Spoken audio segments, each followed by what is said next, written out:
বাড়িতে বাড়ি থেকে টোকায় নিয়ে আসবো, মাটির তলে ঢুকলে সেখান থেকে বের করে নিয়ে আসবো। শেষ পর্যন্ত কি আইনের জাল এড়াতে পারলেন না বাংলাদেশের সাবেক পুলিশ প্রধান বেনজির আহমেদ? একসময় যিনি ছিলেন দেশের সবচেয়ে ক্ষমতাধর আইন শৃঙ্খলা রক্ষাকারী কর্মকর্তাদের একজন, আজ তাকে ঘিরেই তোলপাড় দেশ জুড়ে। দুবাইয়ে গ্রেফতার হয়েছেন বলে জানিয়েছে সরকার ও একাধিক গণমাধ্যম। ইন্টারপোলের রেড নোটিশ, দুর্নীতির অভিযোগ, আন্তর্জাতিক অভিযান এবং দেশে ফিরিয়ে আনার প্রস্তুতি। ওনার এগেনস্টে রেড নোটিশ জারি ছিল, সেটার পরিপ্রেক্ষিতে ওনাকে দুবাইয়ে আটক করা হয়েছে বলে আমরা জানতে পেরেছি। সব মিলিয়ে এটি এখন বাংলাদেশের অন্যতম আলোচিত ঘটনা। কিভাবে শুরু হয়েছিল পুরো ঘটনা প্রবাহ? কেন ইন্টারপোলকে যুক্ত হতে হলো? আর সত্যিই কি তাকে দেশে ফিরিয়ে আনা সম্ভব হবে? জানতে ভিডিওটি শেষ পর্যন্ত দেখুন। একসময় দেশের পুলিশ বাহিনীর সর্বোচ্চ পদে ছিলেন বেনজির আহমেদ। র্যাবের মহাপরিচালক থেকে শুরু করে পুলিশের মহাপরিদর্শক বা আইজিপি, রাষ্ট্রের গুরুত্বপূর্ণ দায়িত্ব পালন করেছেন তিনি। কিন্তু সেই আলোচিত কর্মজীবনের পরই তার বিরুদ্ধে অবৈধ সম্পদ অর্জন, সম্পদের তথ্য গোপন এবং বিভিন্ন আর্থিক অনিয়মের অভিযোগ সামনে আসে। এসব অভিযোগের তদন্ত শুরু করে দুর্নীতি দমন কমিশন বা দুদক। তদন্তের অগ্রগতির সঙ্গে সঙ্গে আদালতে একাধিক তথ্য উপাত্ত উপস্থাপন করা হয়। পরবর্তীতে আদালত তার বিরুদ্ধে গ্রেফতারি পরোয়ানা জারি করেন। এরপর বাংলাদেশ পুলিশের ন্যাশনাল সেন্ট্রাল ব্যুরো বা এনসিবির মাধ্যমে ইন্টারপোলের কাছে সহযোগিতা চাওয়া হয়। এরই ধারাবাহিকতায় তার বিরুদ্ধে রেড নোটিশ জারি করা হয় বলে সংশ্লিষ্ট সূত্র জানিয়েছে। রেড নোটিশ হলো এমন একটি আন্তর্জাতিক সতর্কতা যার মাধ্যমে কোনো সদস্য দেশ বা অন্য সদস্য দেশগুলোকে পলাতক অভিযুক্তকে শনাক্ত বা আটক করতে সহযোগিতার অনুরোধ জানাতে পারে। সাম্প্রতিক খবরে জানা গেছে সংযুক্ত আরব আমিরাতের দুবাইয়ে তাকে গ্রেফতার করা হয়েছে।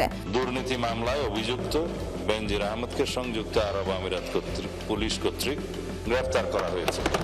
স্বরাষ্ট্রমন্ত্রী জাতীয় সংসদে এ তথ্য জানিয়েছেন। একই সঙ্গে তিনি বলেছেন তাকে দেশে ফিরিয়ে আনার প্রক্রিয়া শুরু হয়েছে এবং কেউ আইনের ঊর্ধ্বে নয়। পুলিশ সদর দপ্তর বা দুদকের কর্মকর্তারাও জানিয়েছেন আইনি ও কূটনৈতিক প্রক্রিয়া অনুসরণ করে তাকে দেশে ফিরিয়ে আনার উদ্যোগ চলছে। তবে এখানেই শেষ নয়। এখন সবচেয়ে বড় প্রশ্ন, দেশে ফিরিয়ে আনার প্রক্রিয়া কতটা সহজ?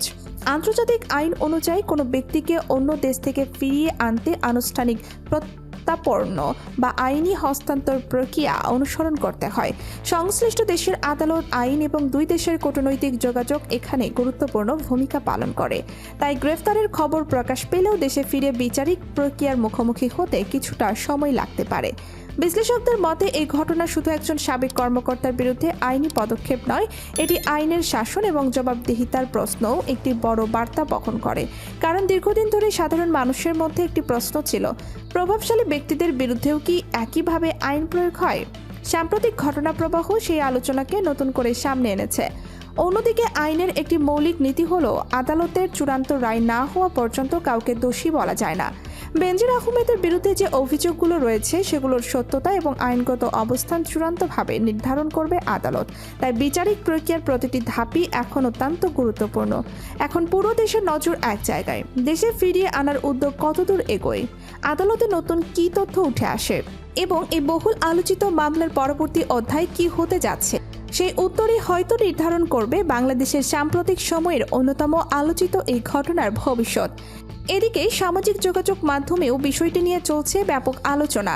কেউ এটিকে আইনের শাসনের গুরুত্বপূর্ণ উদাহরণ হিসাবে দেখছেন, আবার কেউ পুরো বিচারিক প্রক্রিয়ার অগ্রগতি নিবিড়ভাবে পর্যবেক্ষণ করছেন। আগামী দিনগুলোতেই এই ঘটনায় নতুন কোনো তথ্য বা সিদ্ধান্ত আসে কিনা সেটি এখন সবার আগ্রহের কেন্দ্রবিন্দু। তাই এই আলোচিত ঘটনার প্রতিটি আপডেটই হতে পারে অত্যন্ত গুরুত্বপূর্ণ। ভিডিও শেষে আপনার মতামত আমাদের জানান। ভিডিওটি ভালো লাগলে লাইক করুন, কমেন্টে আপনার মতামত লিখুন এবং চ্যানেলটি সাবস্ক্রাইব করতে ভুলবেন না। সর্বশেষ রাজনৈতিক আপডেট, বিশ্লেষণধর্মী প্রতিবেদন এবং গুরুত্বপূর্ণ সংবাদ পেতে আমাদের সঙ্গেই থাকুন।